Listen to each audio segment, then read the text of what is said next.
asalaamu calaykum waraxmatullahi wabarakaatu daawadayaasha qiimaha badan jimco wanaagsan sidoo kale kulanti wanaagsan kuna soo dhawaada barnaamijkeena wargeys Yurub ugu caansan ciwaanada sameynaya qodobada sports ugu dambeeyay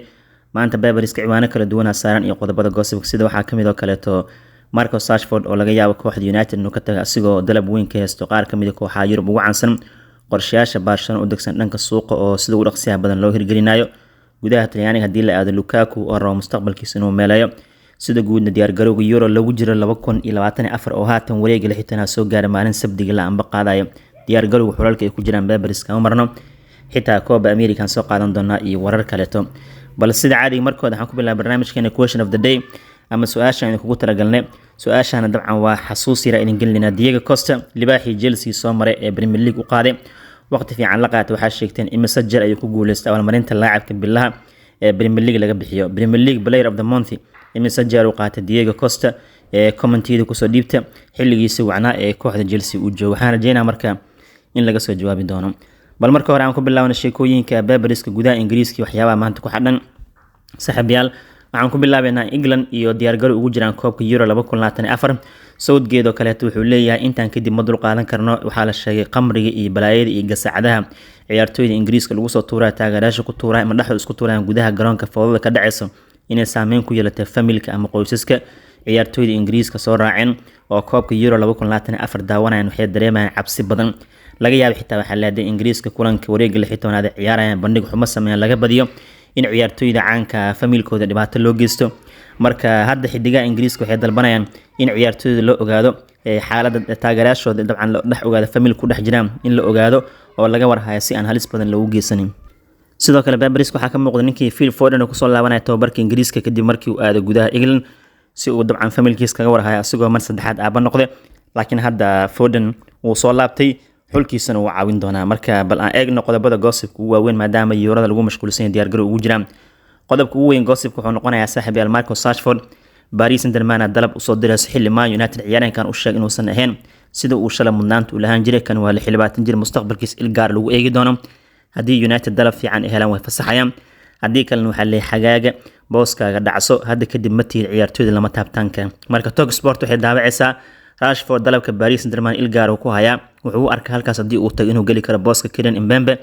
hogaamiye koowaadna uu ka noqon karo marka reer United commentiga ka dhiibta Rashford in la diramiyaa mise inuu kooxda sii joogo si uu kaaran ugu yeesho bal dhankiina ku soo celiyay qodobada kale ka kooban ee gudaha Ingiriiska laga soo daawacay maanta Jimcaha waxaa qayb ka ah Manchester City ku guuldareysteen xilli dambe isku dayeen inay afduubtaan Michael Olise oo 22 jir si uusan ugu biirin kooxda FC Barmugen Crystal Palace wada xajood la galeen laakiin Olise asaa doortay naadiga Bayern City markii isku daygaas ku fashilmeen sida Football Insider ee daawacayso saaxiibayaal Chelsea waxay rabaan inay ka qaataan naadiga Nottingham Forest difaaca Brazilianka ee lagu magacaabo Murillo xalan ka hadalna qodobkan 22 jirkan Blues inay rabto Nottingham Forest in 70 milyan oo boona ku qiimeynaysa laakiin hadda warbixintan waxaa cusub oo ku kabeena in Chelsea diyaar u tahay Forest inay ku wareejiyaan Trafal Jarabo oo 24 jir iyo lacago si ay Murillo u soo qaataan sida The Guardian ee daabacayso dhinaca kale Chelsea waxay la xiriireen kooxda Leicester City waxay weydiisteen in laga iibiyo Ingiriis qadka dhexe ka ciyaaro Kenan Dosbury Hall oo 25 jir waliba waxaa la sheegay waxay ka faa'iideysanaysaa Chelsea xaaladda dhaqaale xumo ee ku jirto kooxda Leicester City sida Athletic ee daabacayso dhinaca kale tan Brighton iyo Leicester waxay ka heshiiyeen Dosbury Hall in la siiyo kooxda Brighton Leicester ay soo qaataan Boolishka Brighton ka tirsan lagu magacaabo Jacob Moder laakiin waxa la leeyahay saaxiibayaal arinkan waxa caqabad ku ah Dosbury Hall oo hadii uu ka tagay kooxda Leicester rabo kali inuu ku biiro naadiga Chelsea Romano wuxuu leeyahay markii hirgalka heshiiskan soo ku hirgal labada kooxood ee wada gaareen Brighton iyo Leicester waxa caqabad ku ah Dosbury Hall oo kaliya raba in kooxda Chelsea laga iibiyo xitaa Dosbury Hall waxa soo dalbatay kooxda kubadda cagta Brentford uu iska diiday 40 milyan oo ku qiimeynaysa Leicester City mar dhaw 25 waa lacagtan laba laab ay ka dhigeen laakiin wiilkan wuxuu leeyahay hadaan Leicester ka tagay aniga Chelsea rabaa sida Daily Mail ee daabacayso dhinaca kale Chelsea waxa la Spurs kula soo bireen loolanka lagu jiro Archie Gray oo Ingiriis oo qadka dhexe kaga ciyaar Leeds United 18 jirna Blues baad goob ay ugu jirtaa sida Telegraph ee daabacayso saaxiibayaal isla sheekooyinka Chelsea waxa qayb ka kooxdan wadanka gabdhaha markaa mowduucan u aaday waxay tartan xoogan ugu jiraan qaar rabaan difaaca gabadha Ingiriiska ee lagu magacaabo Lucy Bronze oo 22 jir taasoo ka soo tagaysa Barcelona xitaa qaar ka mid ah kooxaha dhankaas iyo Mareykanka ee dalabka heesta laakiin Chelsea u badantay inay gudaha Ingiriis ku soo celin doonto Lucy Bronze sida The Guardian ESPN ee daabacayaan dhinaca kale Manchester United wiilkooda garbaha ka duul Mason Greenwood xilli ciyaareedkooda amaah kula jooga Getafe hadda wuxuu doortay inuu ku biiro kooxda Marseille 22 jirkan xitaa waxaa dalabi u soo direen Juventus, Lazio, Napoli, Valencia iyo Benfica laakiin Marseille ka doorbidaa sida Athletic ee daabacayso. dhinaca kale Spurs waxay dalab ka gudbiyeen Jacob Ramsey oo 23 jir ah u ciyaara Aston Villa waxay miiska geeyeen 20 milyan oo bond iyo heshiiskan qayb inuu ka noqdo Jovan Lo Solskjaer labadaba way iska diideen Aston Villa waxay dhaheen ka badan ciyaaraankeena ku qiimeynayna sida Times ee daabacayso. dhinaca kale Napoli waxay sheegeen qorshe inaysan ugu jirin iibinta ninka lagu magacaabo Kavija Kvaratskhelia oo xulka Georgia u ciyaara koobka Euro waqti fiican ku jiro 23 jir ah Napoli wuxuu ka noqday lama taabtaan sida Fabrizio Romano uu soo daabacayo. dhinaca kalena AC Milan dhigooda Newcastle waxay ku wargeliyeen haddii u baahan yihiin ninka lagu magacaabo Fikayo Tomori waa inay bixiyaan 40 milyan oo bond difaacan Ingiriiska 26 jirka markaas Newcastle lahaan doonto sida kaalshi markaata ee daabacayso. dhinaca kale Lukaku wuxuu diyaar u yahay inuu si degdeg ula hadlo AC Milan iyo Napoli si mustaqbalkiisa loo xaliyo. Lukaku wuxuu rabaa Eurada markuu soo ilaadaba inuu haysto koox uu ku biiri karo waxaana hadda qiimihiisa hoos u dhac weyn ku imaaday ciyaaryahankan oo lagu heli karo 25 milyan oo euro ama 25 milyan bond ama 30 milyan oo euro sida La Gazzetta iyo Football Italy ee daabacayaan.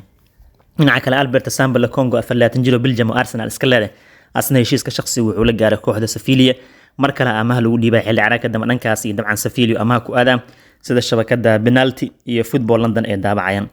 qodobada Arsenal waxaa qaybka saxiixa koowaad ee kooxdan xagaaga sameynaysa wuxuu noqonayaa goolayaha naadiga Isbaanyool ka tirsan lagu magacaabo Juan Garcia oo 23 jir oo Spanish oo kooxdan kusoo biiraya toddobaadka dambe sida The Mirror ee daabacayso. dhinaca kalena Tottenham Hotspur iyo sidoo kale West Ham United labadaba waxay kusoo biireen loolanka lagu jiro ciyaaryahanka lagu magacaabo Jadon Vilogin oo ka tirsan kooxda Hull City oo garbaha ka duulo koox badan baad goob ugu jiraan sida Football Insider ee daabacayso. qodobkan xalan ka hadalnay ee ugu dambeeya Berbers Ingiriiska soo daabacayaan waa weeraryahankii hore Manchester United Ruud van Nistelrooy iyo macalinka lagu magacaabo Ryan Halke inay kusoo biireen macallimiinta la shaqeyn doona Erik ten Hag kaasoo qandaraas ku dhinka qaatay kooxda Manchester United. ten Hag 3 sano uu shaqeyn doono labada macallin career u noqon doona sida Telegraph ee daabacayso. bal markaana aadno dhankaasi dabcan gudaha Spain iyo maxaa maanta oo Jimcaha Berbers ku xadhan ayadoo sheekooyin kala duwan ee jiraan.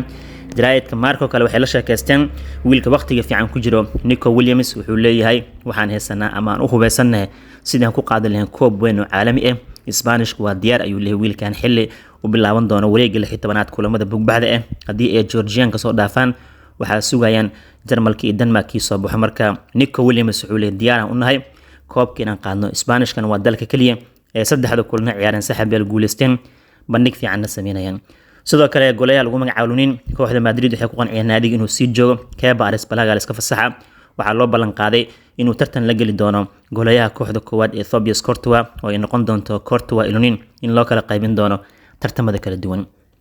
shabakadaha ay ka soo baxaan dhankaasi Catalanka aan eegno shabakada Mundo Deportivo kale waxay dhaheen go'aan ayaa u yaalo Hansi Flick iyo maamulka Barcelona oo ku aadan sidii wax loo xalin lahaa dhanka suuqa. Rafinha Sacuudi Carabiya laga rabaa 90 milyan oo euro ay kooxdan dhaafsanayaan kadib waxaa leeyahay marka waxay kala dooran doonaan Luis Diaz iyo Nico Williams midkii kooxda la soo qaadan lahaa kii fududaada la keeni doonaa waa optionka Barcelona u dagsan markuu Rafinha baxo. sidoo kale kooxdan waxaa leeyahay waxaa u dagsan markii la fiirsho Amadou Onana iyo Mikel Merino midkii u macquulna way soo qaadan doonaan lacagaha adiga Rafinha waxaa la rabaa in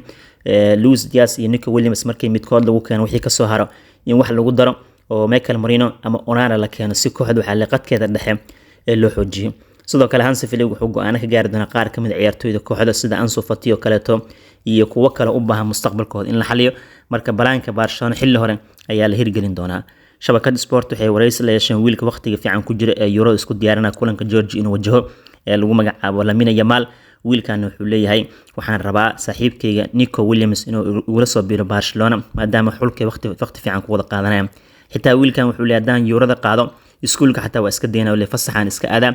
iyo dabaaldeg aan wadan doona xilli asoo hadda Eurada u socdo imtixaanaadka uu wado. dhinaca kale haddii aan fiirno shabakada AS ayagana waxay cover ka siiyeen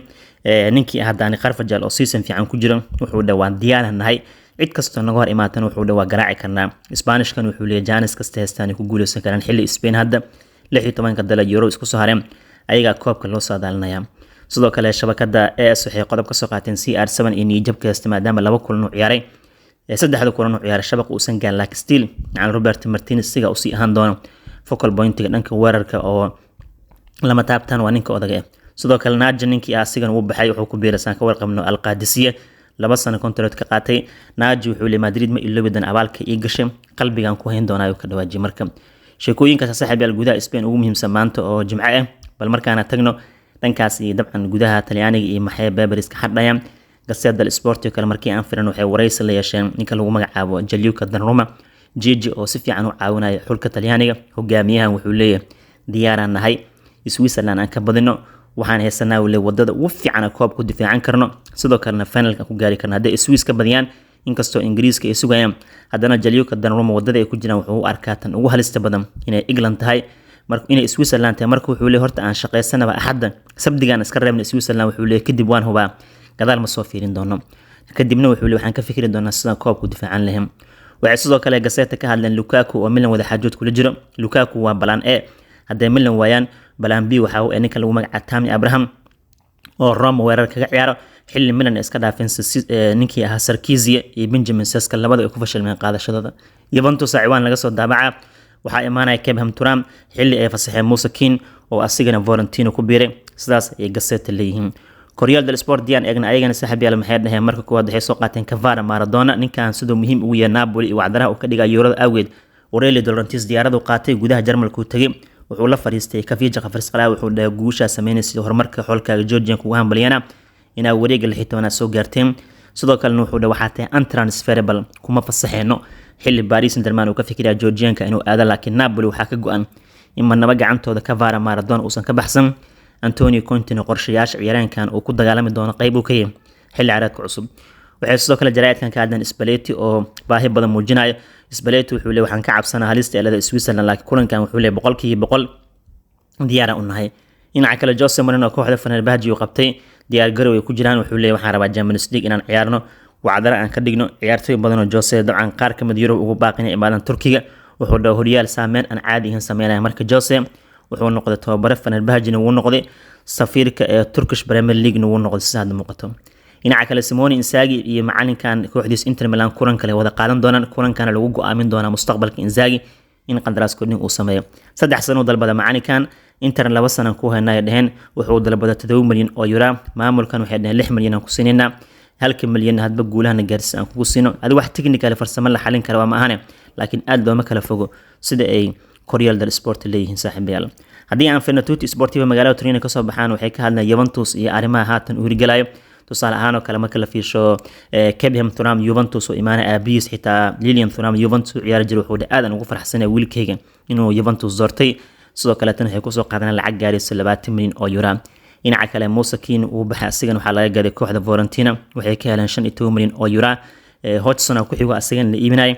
difaacan dabcan Isbaanishka laakiin xilli ciyaareedka Roma ama kula joogay Paris laga iibinay almost 20 milyan oo euro ku rabto marka waxa la Thuram kiiskiisu waxa lisan yahay kadib qorshayaal kale sameyn doona kooxda Juventus suuqgalkooda inay sii wataan iyo arrimo kale dhinaca kale Fagioli asigana waxa garab istaagay macalinka lagu magacaabo Luciano Spalletti wiilkan Juventus ka tirsan wuxuu dhahay Eurada wali muhiim u yahay inkastoo kulankii koowaad lagu soo bilaabo xogaa xaaladda ku adkaata ciyaartii Croatia laakiin still wuxuu dhahay Spalletti muhiim wiilkan noo yahay adiga sheekooyinkaas ugu muhiimsan ee Tutti Sportiva saaran ugu dambeyntii saaxiibayaal aan soo qaadan dhankaasi waxaan aadaynaa Copa America xalay waxba dhacay dalkii Mareykanka ah waa laga badiyay Panama gaadeen laba hore looga badshay marka ciyaartoydii Mareykanka cunsuriyada lagu sameeyay sida Timothy Waha kaleeto casaan qaatay kadib markii nin madax uu ku dhuftay qadis 18aad ayadoo Weston McNeil gool laga diiday kadib Mareykanka xitaa hogaankii qabteen Fulham Balaguna shabaq gaaray laakiin qaybtii labaad ayaa saaxiibayaal laga badshay ciyaarto hal mareyso daqiiqadii 83aad gool laga helay Mareykanka Panama ayaaba ka badiyeen Panama qaybaha damacsan ay qaatay waxa ma aysan ka dhibin marka taageerayaasha Mareykanka waxay bilaabeen ciyaartooy madowga markay yihiin guul gaarsiiyaan way rabaan markii laga badiyay cunsuriyada ku sameeyeen taasoo hadda baaritaan lagu sameeyay Mareykankana aad ay kaga xumaaday xiriirkooda in ciyaartooyda waaha iyo kuwa badan baraha bulshada lagu cunsuriyay qaarkoodna si toos ah gudaha garoonka aflagaada lagu geystay marka Mareykanka waxa ku dhacay niyad jab aan caadiyan guul darada Panama waxa kaga daranbo ceebta soo gaartay in ciyaartooyda cunsuriyada lagu sameeyo isla groupkan laakiin waxa baashaareen saaxiibayaal xulka Uruguay waa group C oo banaanka iskeenan quarter final u soo baxeen kadib markii 5 gool eber kaga badiyeen Bolivia waliba ciyaartan ciwaanka waxa qaatay ciyaaraanka lagu magacaabo Facundo Ballesteri goolna uu dhaliyay sidoo kale tan caawin uu sameeyay dhinaca kale tan marka la fiirshay xitaa Darwin Nunes isagana shabaq ku toortay gool oo shabaq gaarsiiyay Aruqo oo garbaha ka duulay midka difaaca maana kan garbaha ka duulay isagana gool oo shabaq gaarsiiyay Fadi Falfardi gool ku toortay Rodrigo Bentancur gool ku toortay 5 gool eber ku badiyeen xulka kubadda cagta ee looma geli karo Uruguay awoodooda banaanka taala saaxiibayaal haddii la fiirsado group C Uruguay way soo baxeen 6 dhibcood ay leeyihiin 7 goolna banaanka u taala Mareykanka iyo Panama min 3 dhibcood ay leeyihiin Bolivia wax dhibic ma lahan sida hadda muuqato sidoo kalena caawa saq dhexe Brazil ciyaarayaan Brazil they have to win waa inay guuleystaan sababtoo group adag ay ku jiraan kulankii kuwaad dama aysan badin Paraguay Brazil iska hor imaan doonaan kulan caawa bilaaban doona 4 habeenimo ama 10 saac habeenimo xilliga Geeska Afrika Colombia iyo Costa Rica soo horay kulankan waa 1 habeenimo ama caawa 7 saac habeenimo xilliga Geeska Afrika haddii kulankan Colombianka ay guuleystaan toos wareeg lixdan uu soo bixi doona maadaama ciyaartii kuwaad Colombia Paraguay ka badiyeen marka Brazil they have to win marka caawa 4 habeenimo 10 saac habeenimo Brazil waa inay ka badiyaan Paraguay si 4 dhibcood u tagaan saaxiibayaal sheekooyinkaas aan ku soo qaadanay barnaamijkan wargeysada ugu dambeyntii yaani ka tagin su'aasha idin weydiina jawaabteed aan bixino Diego Costa dahabiga Chelsea dabcan 2 jeer ku guuleystay abaalmarinta billaha EPL inta uu kooxda Blues uu joogay sida uu diiwaan gashan marka waxaan rajaynayaa saaxiibada inay ka soo jawaabeen Costa xasuusta idin galiyo ninkii Antonio Conte ku shaqaystay Premier League ku qaaday inta uu Chelsea joogay 2 jeer ku guuleystay abaalmarinta billaha EPL barnaamijkan wargeysada oo ku soo qaadan qodobo kala duwan intaas oo nooga eegayay xasuusin hadii aad tahay saaxiib nagu cusub danaalkan subscribe inoo saar waa inoo kulan dambe do alla idmo salaamu calaykum waraxmatullaahi wabarakaatuh